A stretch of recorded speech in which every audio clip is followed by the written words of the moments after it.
All right, Randy, great to see you. Thanks for taking time out of your schedule to hop on the podcast with me, man. Oh, yeah, it's an honor, Seth. I appreciate you inviting me.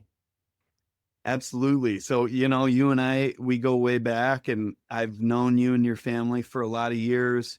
I know your farm operation really well personally, but for our listeners who don't know you and have never been up to Shady Grove Farm, can you kind of describe it?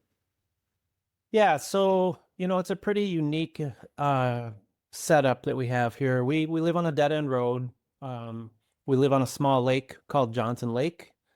This property's been in Libby's family since the 1940s. It used to be a 13-acre parcel with about 600 feet of lakefront property, but the property's really long and it goes out across the dead-end road to the other side of the street. And so now we currently have 6.5 acres. Two of the lots were sold after Libby's grandfather passed away, and out of the 6.5 acres, we have probably about 2 acres that we utilize for an intensive permaculture system, utilizing regenerative agriculture practices. Within the plant and animal system, everything's integrated. Awesome. Yeah, it's such a happy place, when I mean, obviously we're friends and our families are tight, so I have the joy of coming to see you. But when I pull in your driveway, I see thriving gardens, I see happy animals, I see Johnson Lake, and I see you guys, and the whole thing is just sort of this vibrant experience of life and of possibility of what someone can do, like you said, with 2 acres, And so can you kind of go into a little more detail about the different types of things that you have happening within that relatively small space? Yeah, for sure. When we started out with a 30 by 30 garden. And I'd found a roll of fencing in the old Quonset hut that Libby's grandfather had, and I'm like, all right, let's see how big of a space this will fence in, and that's how we determined the size of the garden we would start with. So we started with a 30 by 30 garden, and then shortly thereafter, we got some chickens, like 25 chickens, and we never thought much about being in the Lake Residential District or anything doing this. Like we had plenty of property to do what we were doing, and knew we weren't harming anything, and so eventually, we got the chickens, and then I had more eggs than we knew what to do with. So I was like, well, people want eggs. This is pretty easy. I'll order some more chickens. And then pretty soon we had 50, and then 75, and then 100. And we started expanding our garden spaces. And 2008, I had my spine injury at work, which you're aware of. And after that happened, I just needed more to do. So we started creating more growing areas and, incorporating hugelkultur mounds. And then we got a small hoop house. And now we're up to, we've got two large greenhouses that are both about 1,500 square feet apiece, and many outdoor grow areas like a perennial medicinal herb and tea garden, strawberries, raspberries, blackberries, asparagus, uh, currants, elderberries, a lot of different perennial plants that Libby has. Some of them are natural dye plants for her wool stuff. And then, incorporated surrounding that area, if you go a little bit further down the driveway away from the house, is where we have the livestock. And I've got on both sides of the driveway two different flocks of chickens. And then there's two pens that I typically will keep two pigs in at a time. I'll grow and harvest two pigs at a time. And then there's a area where we have a flock of sheep that we utilize for wool and meat purposes. And then I'll also seasonally do some broiler chickens and once in a while some Thanksgiving turkeys. So we have all of that happening in a 2 acre area.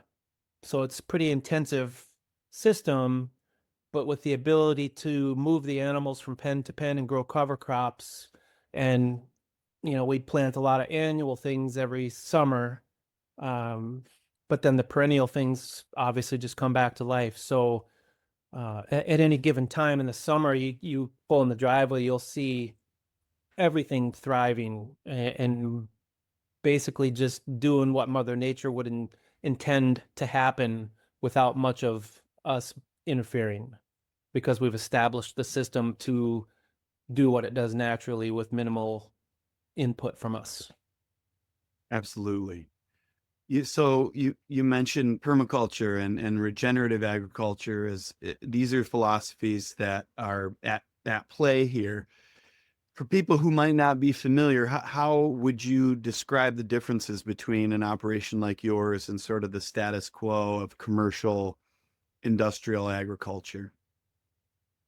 It's night and day, really. I mean, at the end of the day, it's still about food production, right? Like that's the end goal, is to produce food.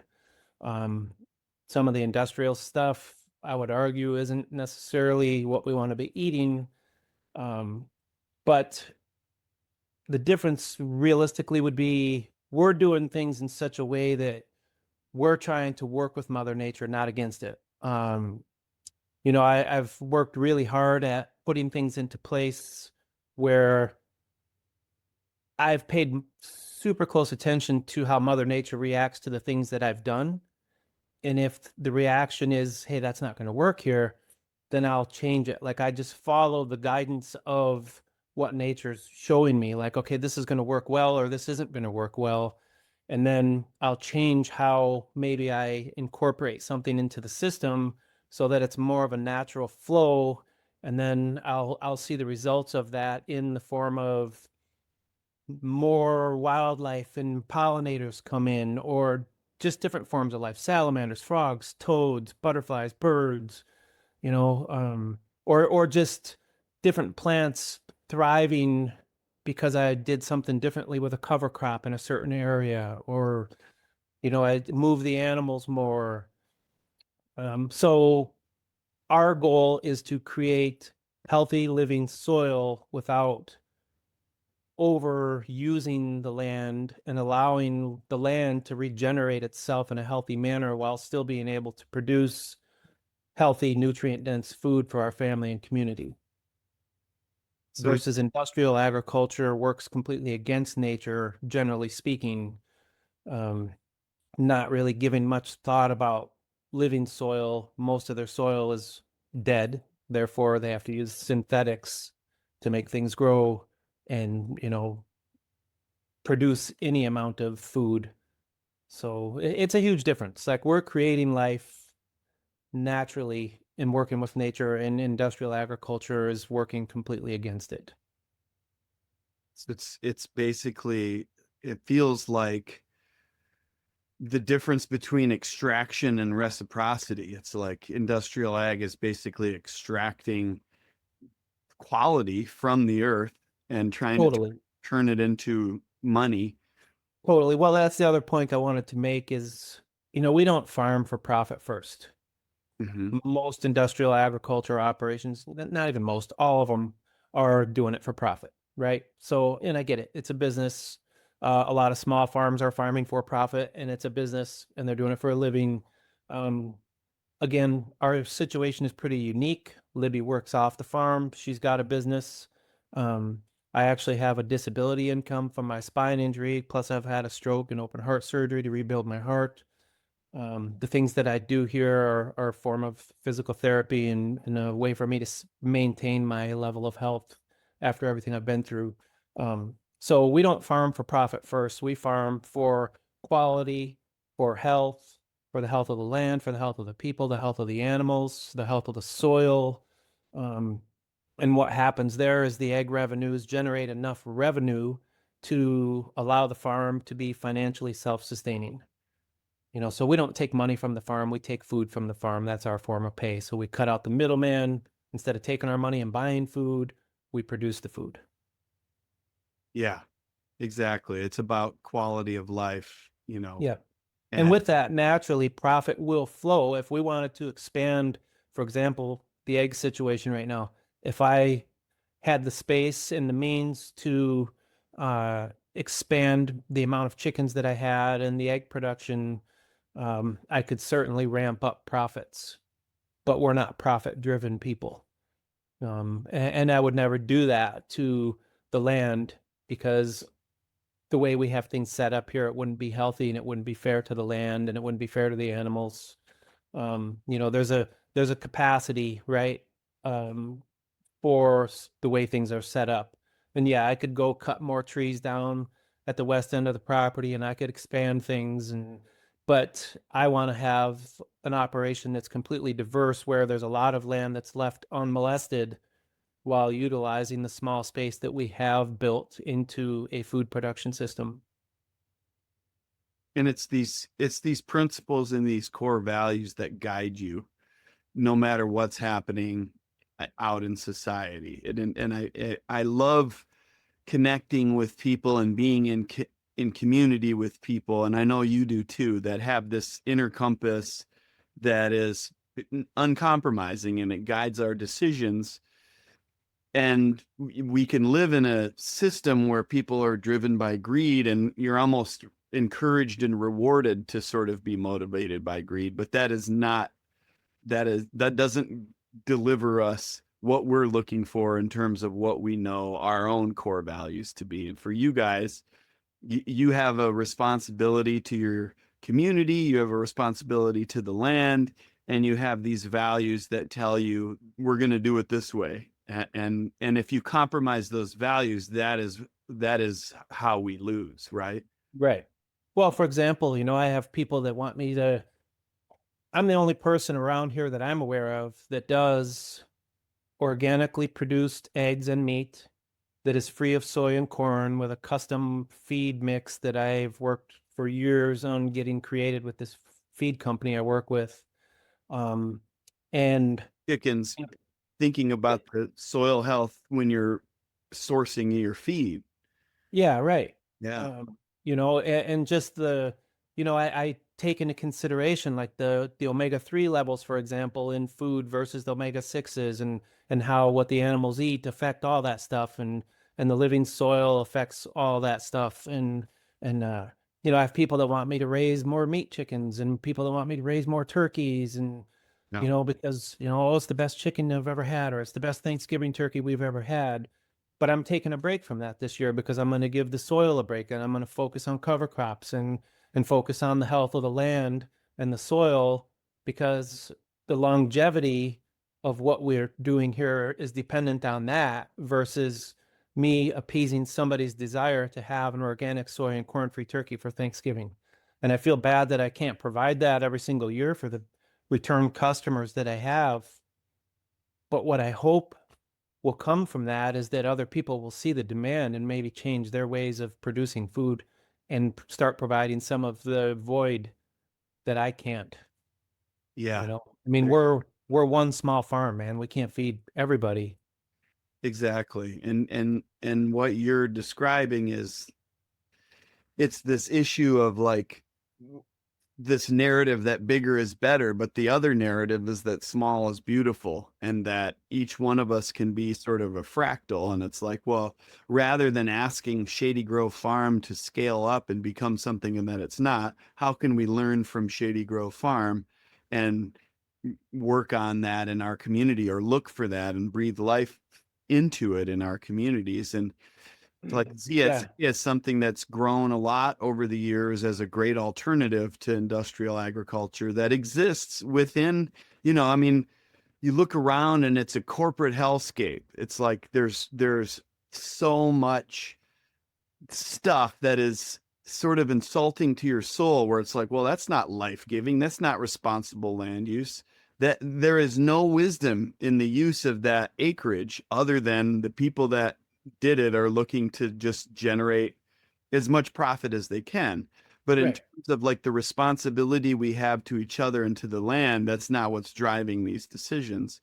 But when you are doing that, it sets an example. And when others are doing that, it sets an example. And while we're living in like a lot of a corporate hellscape, we can also look a little closer and find these small regenerative farms. And we're lucky here in Michigan to have a lot of them. And I'm down Yep. here in Northwest Lower Peninsula. You're up in the UP and around Marquette, there are enough people who really value what you do to breathe life into your farm in terms of saying, hey, we want these eggs, we want these chickens and these turkeys, and Um, and so it's like we wish the whole world was different, but if we look in our communities at the cooperatively owned and run businesses and the community supported agriculture models, we can breathe life into things that do work now.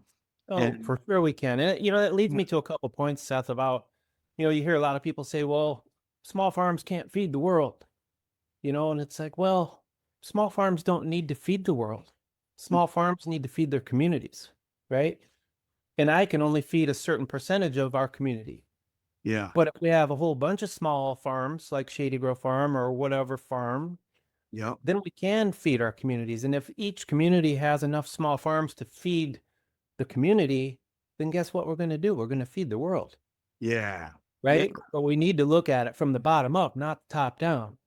there we And go. in addition to that, in order to have many small farms in every community, we've got to change policy. Yes. A lot of local governments are prohibitive to small farms starting up and being able to produce food for themselves and their communities. And So there's a lot of work behind the scenes that goes on with that too when I'm not doing my farm stuff. and But you've been a huge advocate and educator, and your farm got on a lot of people's radar. Well, I mean, obviously people knew about the eggs, but beyond that, people who hadn't even visited or had your wonderful breakfast burritos at harvest gathering and things like that, they found out because you defended yourself at the local level around these old policies that didn't un- how do I say it? It's like there are these zoning issues that are discouraging good things and encouraging bad things under the guise of protecting the lake or some. yeah, it was arbitrary measures put into place. They just have never been challenged, right? Like they've just been there Yeah, and part of a good old boy system, so to speak, right? And they just threw these things into the zoning ordinance and really had no justification or science backing for them.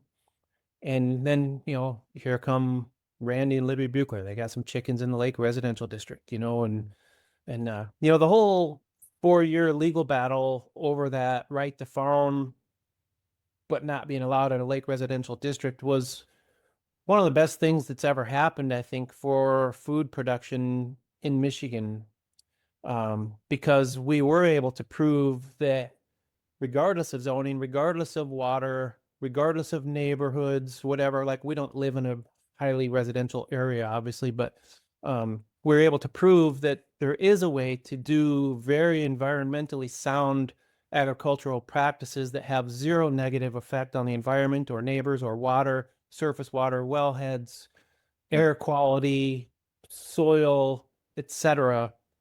Um, and that was with the state of Michigan's backing and um, support of what we were doing. So, through that whole process, I learned a ton. Like I had this forced education that I never dreamed I would get. yeah, And I'm so thankful for it now because I've worked with so many farms through Michigan that have gone through similar situations and that currently are. Like there's 5 different farms I'm aware of now that are going through some pretty intense legality things with their townships. And, so we were able to form the Michigan Small Farm Council over 12 years ago. We have a board of, I think, 7 people now on the board of directors, all volunteers. And we've developed relationships with people within the Department of Ag and Rural Development in Lansing. And we actually have one of our board members that sits on a committee in Lansing now. And, it's not about us versus them. It's about creating relationships with the policymakers and working with them and having these necessary conversations on why we need some language changes within policies and how we can do that at the local level as well to allow people to produce and procure the foods of their choosing within reason. I yeah, think all zoned districts should be allowed to do some level of agriculture, but it's got to be done right. yeah, yeah. So, And you guys, it was a precedent setting case. You used the Right to Farm Act to defend yourselves, and you were able to prove that your impact was not negative.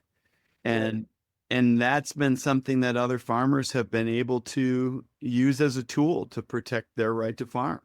Yeah, so our case was precedent setting only in Marquette County. Okay. Uh, Yeah. but it was also precedent setting in people's minds throughout the state. Um, because our township didn't appeal the court's decision, it never went to the Court of Appeals, therefore it wasn't precedent setting at the state level in the sense that other cases could cite our case as case law as a defense. But in Marquette County, there's a precedent now that if another farm has to go to court in the Marquette County Circuit Court, our case did set a precedent. We were the first farm to win a right to farm case at the circuit court level in the state of Michigan. That's how strong our case was. And, Yeah. and the inspectors from the Department of Ag in Lansing, like when they came here, they were like, wow, this is, really diverse. You've got a lot going on. This is really impressive. Your farming practices are impeccable to most. And, all these things that they were saying to me were 180 degrees from what the township believed was happening.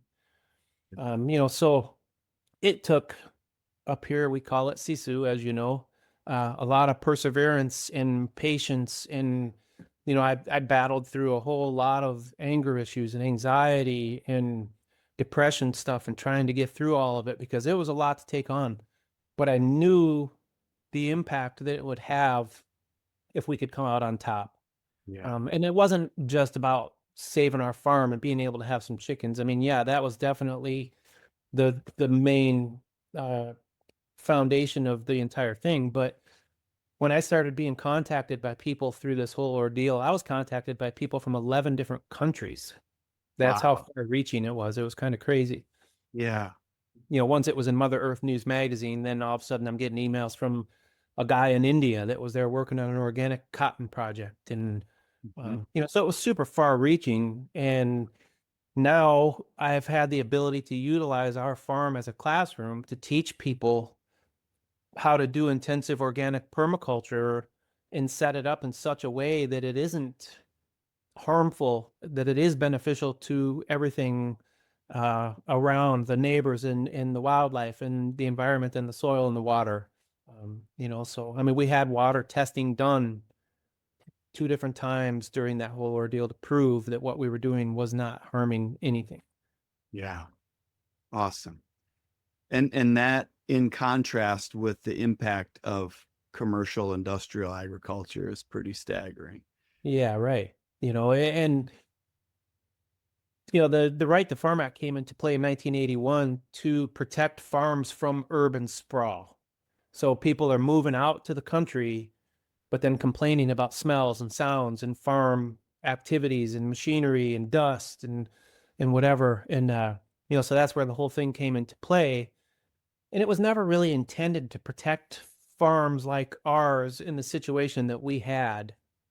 But there was a 1999 2000 amendment that was put into place that completely did protect farms like ours, which said that if a farm is compliant with the applicable generally acceptable agricultural management practices through the Department of Agriculture and they're commercial in nature and they're abiding by these things, then they are protected by the Michigan Right to Farm Act, which then renders local zoning unenforceable, regardless of what you're zoned. Yeah. So when that ruling happened on our case, people were kind of like, "Holy crap! I can't believe they won."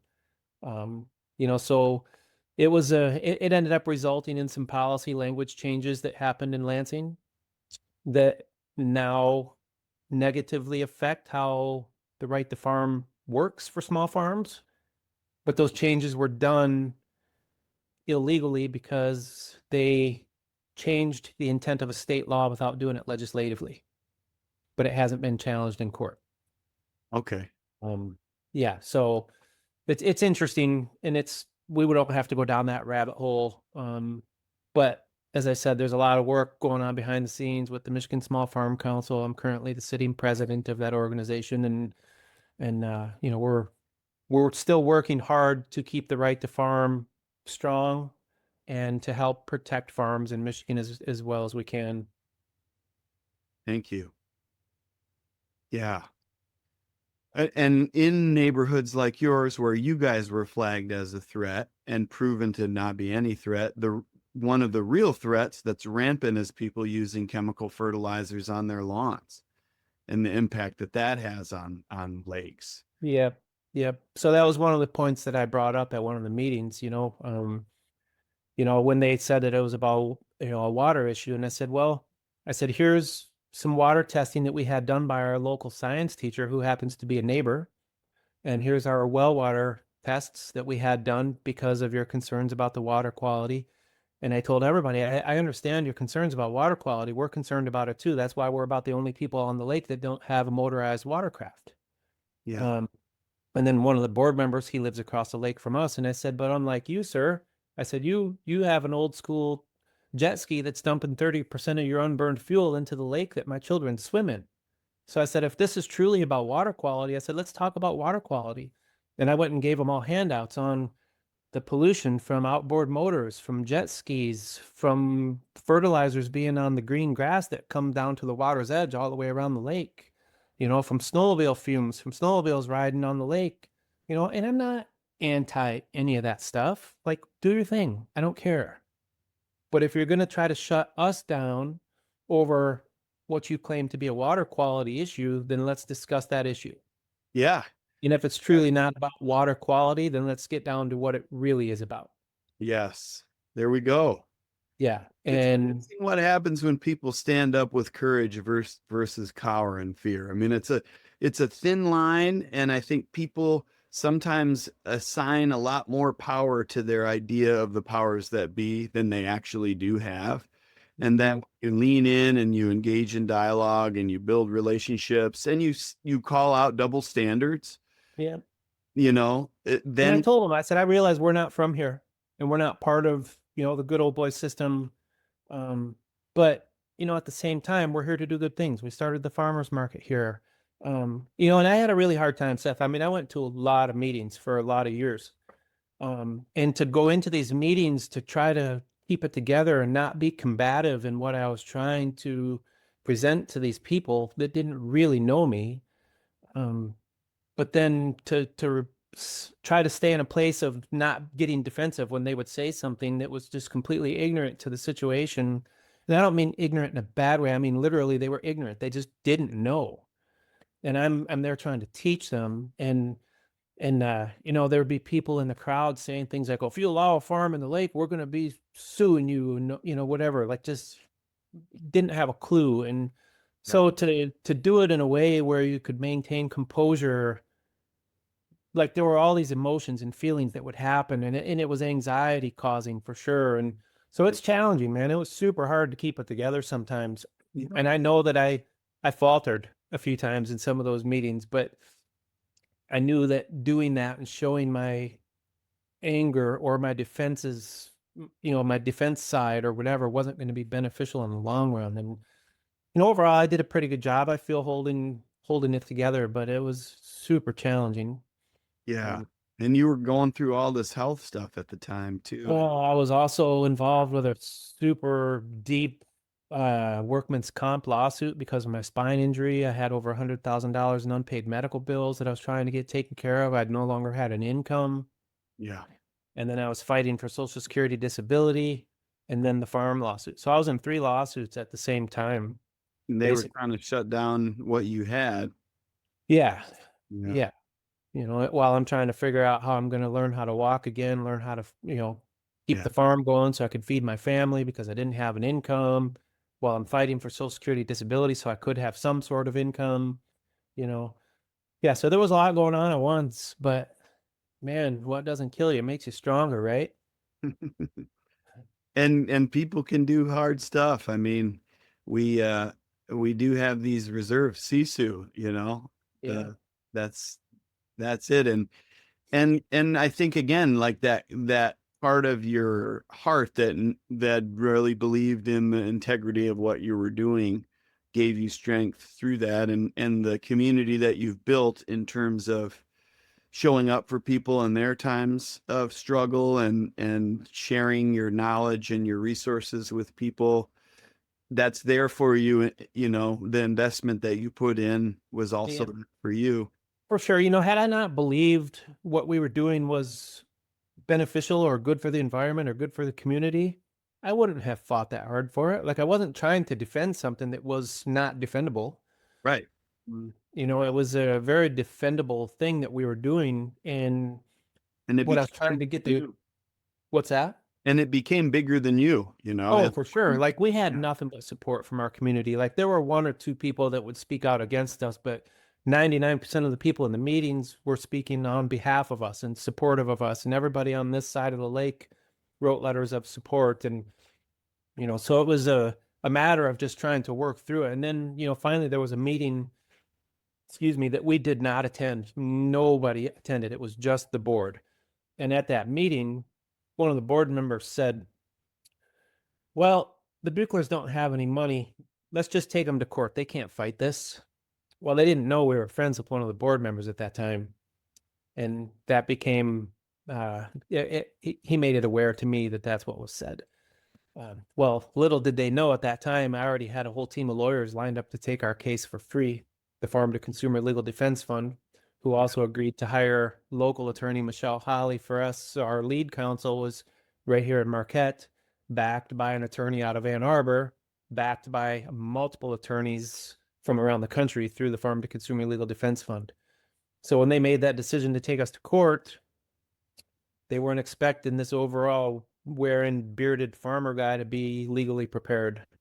Um, and yeah, it became an expensive lesson for the township, and taxpayers were actually pretty pissed off that that's how the tax dollars were being used. But again, I would say that it was all a worthy investment on everybody's tax dollars, because a lot of good came out of it that Yeah. in turn will benefit the state of Michigan.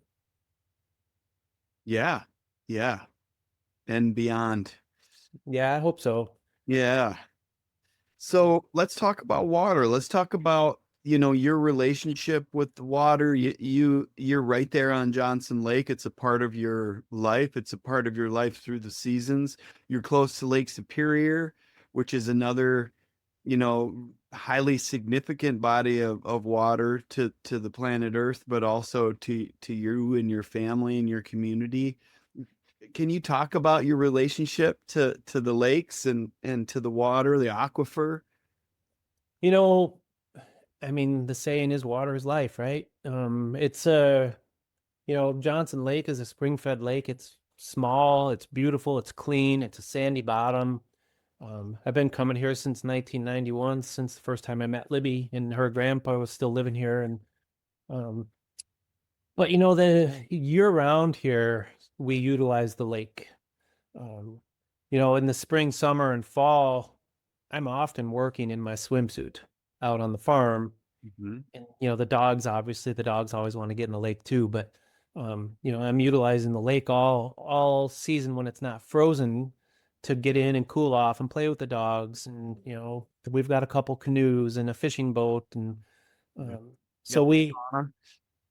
what's that? And you got the sauna right there on the lake, which is Yeah, so we put the sauna in such a place where it's a short walk to get in the water in between saunas sessions. And but then in the winter, we often host Wim Hof workshops here with our friend Tim Mann, the instructor. And so we'll cut holes in the ice and cold plunge in the winter. But we also have a 5,000 square foot skating rink that we maintain in the winter. So we're utilizing the frozen water too, Mhm. just as a way. Yeah, you can either embrace winter and enjoy it and get outside and get fresh air and sunshine and vitamin D, or you can despise the length of winters up here and still have the same amount of winter. So, we've tried to embrace what we can as far as utilizing the lake in the winter as well. And so, it's always a concern for us to make sure that we're protecting the water. So there is no runoff from our farm, and we do cover cropping. And when it rains, the water actually runs away from the lake here. Um, but during the whole lawsuit, we had the surface water tested in front of our house and the well tested. And I have to have the well tested every year for my licensed through the Department of Agriculture for wholesaling shell eggs. Anyway, for the shop building, and we're swimming in it and we're drinking it. We have a well. Like, I don't want to drink contaminated water or get in contaminated water. Um, as I said earlier, we don't have a motorized watercraft. So we do everything we can to make sure that the state of the water here is nothing but healthy. If there are any issues with the water in our lake, it's not from us. It would be from those green lawns and the outboard motors and jet skis and such. Um, yeah, and we're using that water to water our food, water our animals, our plants. So we do everything we can to make sure that there is zero harmful effects from what we do here, and it would be quite the opposite, benefiting the water. Absolutely. It's like an accountability mechanism built in when you're doing small scale permaculture. It's like you're drinking that water, your animals, your kids are drinking that water. And so the impact that you have on your aquifer is a direct link to your own health. For sure. And you know how we are with, health. I mean, I've been through a lot myself with the chronic Lyme disease and everything, but health is, as we age, we want to age gracefully, and we want to be able to, at 80 years old, pick up our grandkids. Or, I don't want to just be alive at 80. I want to be able to thrive at 80. I want to still do the things that I'm doing now. Um, And in order to do that, not only do we need to live a healthy lifestyle and eat healthy food and move our bodies, we've got to maintain a healthy environment surrounding us where we live in order to do all these things to maintain the level of health that is our goal. Yes. So when a neighbor 4 houses down is burning garbage and we have to smell it, I can't help but think to myself, why do people have a problem with what we're doing Yeah.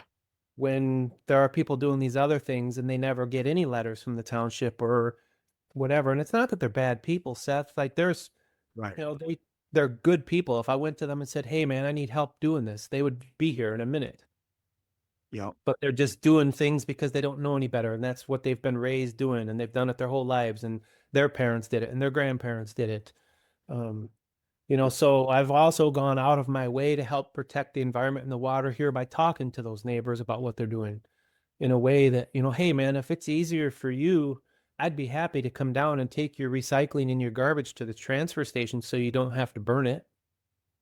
No, no, man, it's cool. We got it. And, you don't need to do that. I'm like, I know I don't need to, but I'm happy to do it. I'll even pay to dispose of your trash for you. And the two neighbors that I've done that with have not taken me up on it. One of them no longer burns their garbage or anything anymore because they're elderly and are having health problems, but the other one still does. And, at this point, I can't exert any more energy into that because it's not going to go anywhere. He won't accept my offer. And if I ask him to just stop doing it, that's not going to work either. Um, so I just continue to focus on what I can do here to benefit everything as best as I can to try to counter some of these other things that I witness going on around the lake. Yeah. Yeah. There's only so much we can do without it stressing us out. Absolutely. Yeah. I mean, and that's true for the whole bit. And so, I mean, thinking about what you're up to, you're doing a lot and staying proactive and staying active, and you also carve out time to support other people who are going through their struggles with their small farms and getting strategic around policy. And what do you see out there beyond what you're doing? What do you see out there that gives you hope, that gives you, strength to carry on? After everything I've been through, Seth,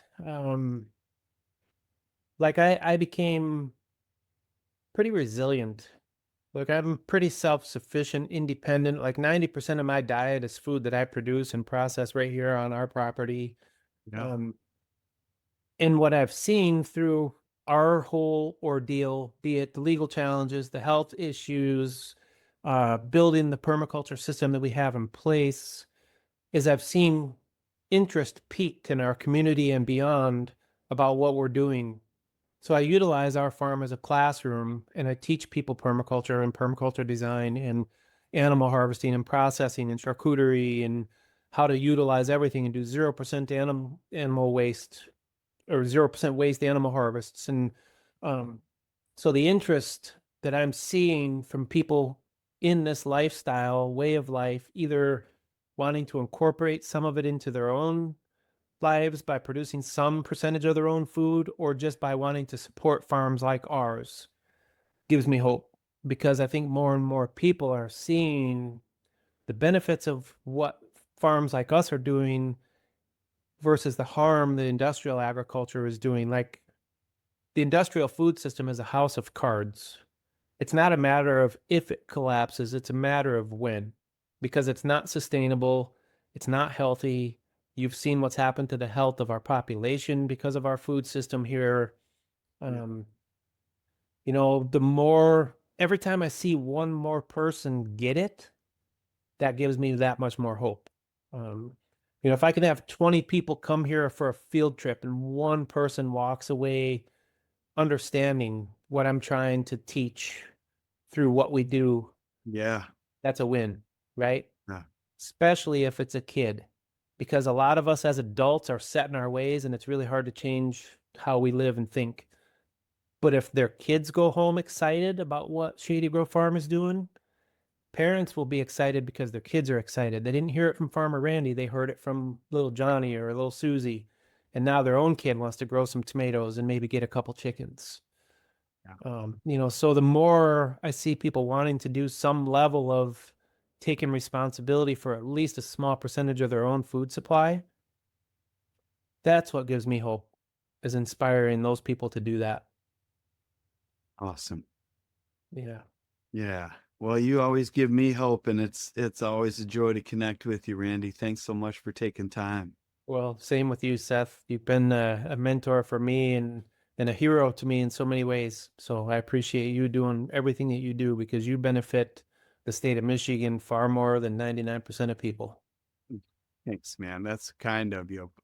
I Well, goes both ways. And you mentioned chronic Lyme too, and you went through that before I went through that, and I've learned so much from you, and also received so much direct support from you in that journey, and also trying to stay proactive and learn how to live my life with this new augmentation, this new lens on it, and find out what works. Thank you. yeah. Well, it's one of those things where if we don't support each other in something like Lyme, like it's really hard to get help, Yeah. right? So, um, what I've, let's use my farm for example. I didn't get to where I am today without other people paying forward their skill sets and teaching me. Right. Everything that I have in my toolbox today was because other people have either inspired me, taught me, or I've learned it by doing it on my own. And 100% of that needs to be paid forward to people. When people tell me I need to monetize all the things that I do, I'm like, no, I don't. That makes it inaccessible to everyone. Mm, If I don't monetize it, it makes it accessible to everyone there we go. because everybody has something to offer. It doesn't need to be money. And if what they have to offer is to show up here because they're passionate enough about learning, thank you for that. I'll teach you. Yeah. Yeah. Oh, But sharing the information that I've shared with you is vital, in my opinion, because you're not going to get a lot of that from anywhere else other than people who've lived it and been there and done it and then succeeded in overcoming it. I saw a meme recently. Community works faster than government. Oh man, there's no question. Yeah, and it's our hearts go out to each other, and it really means a lot to belong to a community when the going gets tough. Yep. Yeah, there's nothing that can stop a community of people like we have, That's right. you know. I mean, we've Yeah. we've got people from all walks that are capable of doing everything when we come together. There's no stopping us. Yeah. Beautiful. Well, onward, brother. I'll see you down Yeah. the road. Thank you. Yeah. All right, Seth. Have a great day, man. I love you. You too. Love you.